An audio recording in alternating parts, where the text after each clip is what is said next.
the first day of Shorty September. I have been waiting so long for this day. Anyway, I have a really long day at work, so I will check in with you guys after work. Done with school. Now it's time to start Shorty September. We have Friday off, Saturday, Sunday, and Monday off. And then Tuesday is the first day of school for students, but it's a sleep-in day, which means we don't have to be at work until 9. Hey everyone, it's Karen. So it is the second day of Shorty September. Where have I been? My plan was to make one Shorty video a day, just like Heather did last year, and apparently she's doing it again this year, which makes me so excited because I love those. I love having that as part of my evening routine, like sitting down for dinner and watching the Shorty video, and then also like during Vlogmas, sitting down for dinner and watching like Sean and Bert and Heather and whoever else is doing them, Lauren, but I don't think she's doing it this year because she's getting married. But anyway, I intended to do that as well, and it just didn't happen, and that's totally fine. I'm not like mad at myself or anything because September is the busiest time of year for me. It's the time when I work extra really long days in my classroom, just because with special education there's so much paperwork and so many procedures that if you can get like how you're keeping track of data set, it just runs so smoothly for the rest of the year. And these long days that I'm working in September allow me to leave at contract time 3:35 the rest of the year, or close to that. I have some really fun parapros this year, so I might stay till 4 or later just chatting it up with them, which is fine because, you know, that's just fun.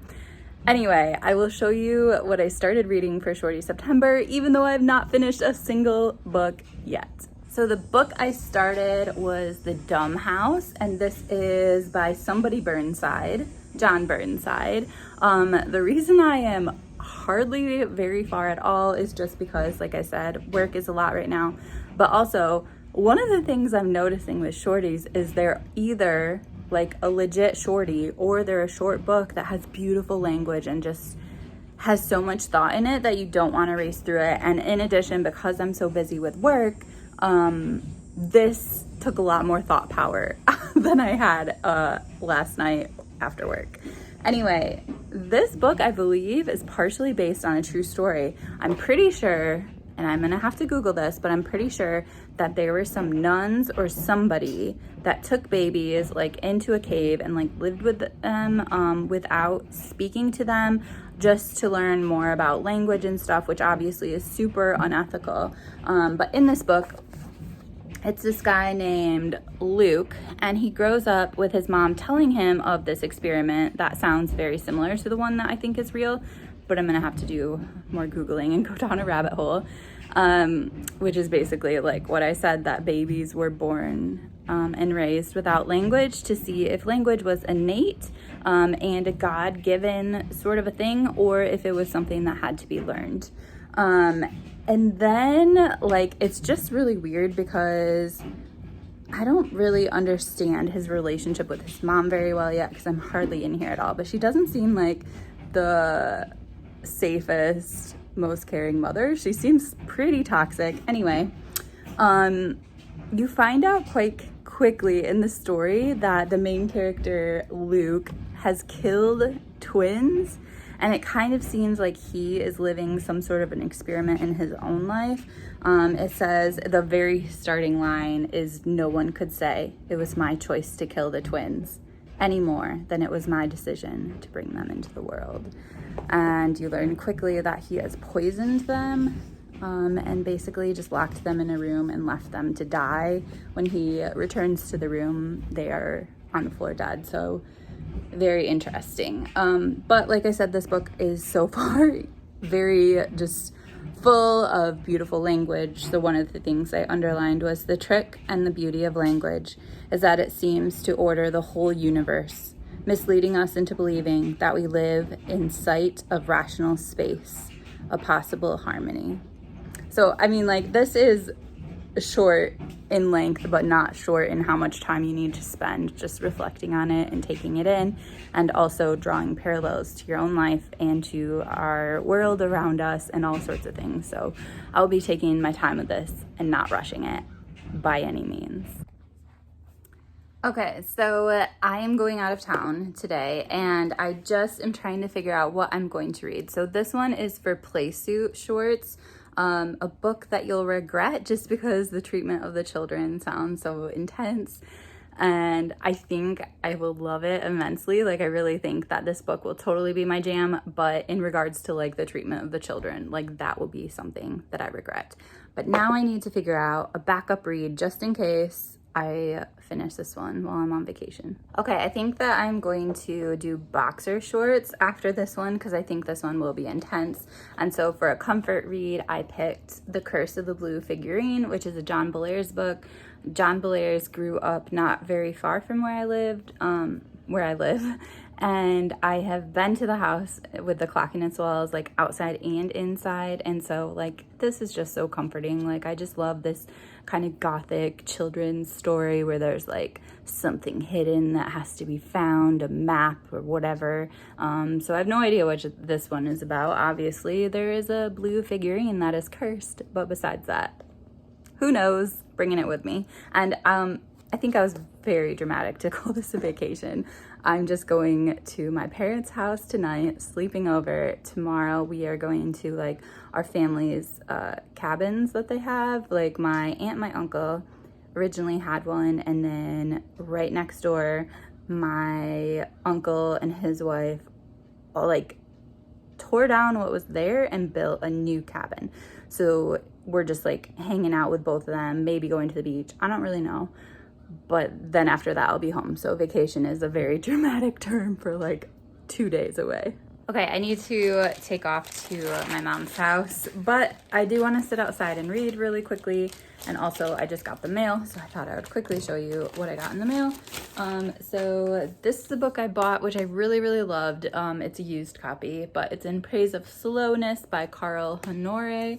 Yeah, this was just all about living a slower paced life, and I just felt like I needed to own a copy after reading it.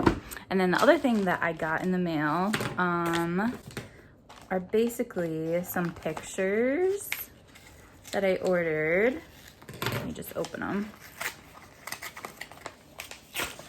And there's a whole bunch of them in here. Okay, so, oh gosh.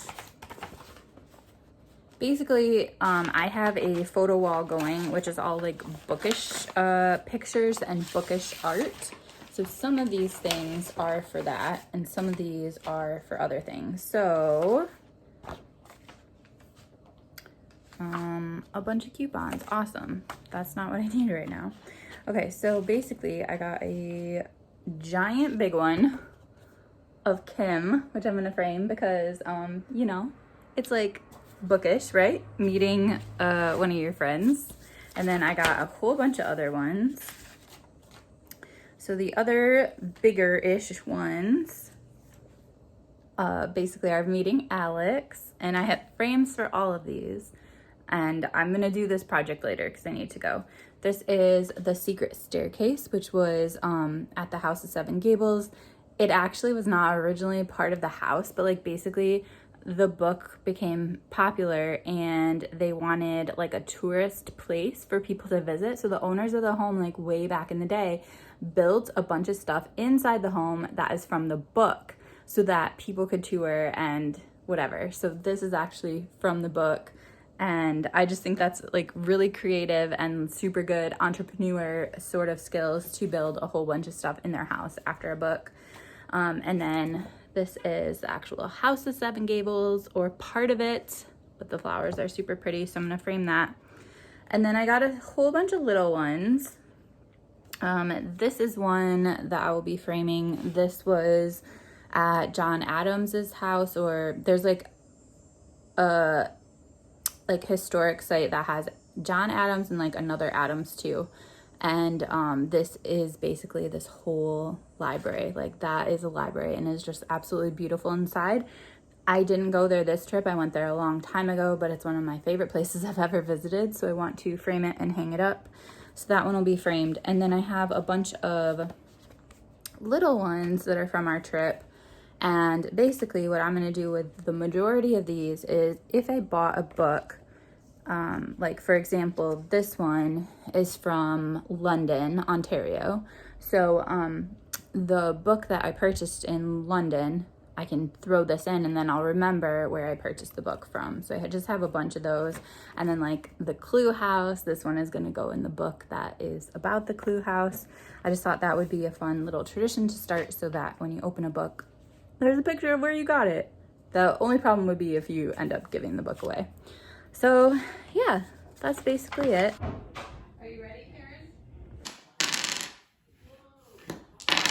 I always throw a lot of them.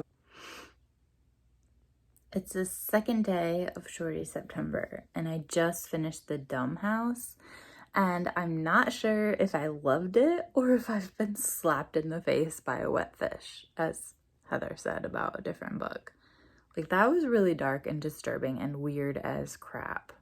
So I'm gonna think on it and I will let you know tomorrow what I felt of it. Because I don't even know. Like, how many stars do you give a book like that? I have no idea.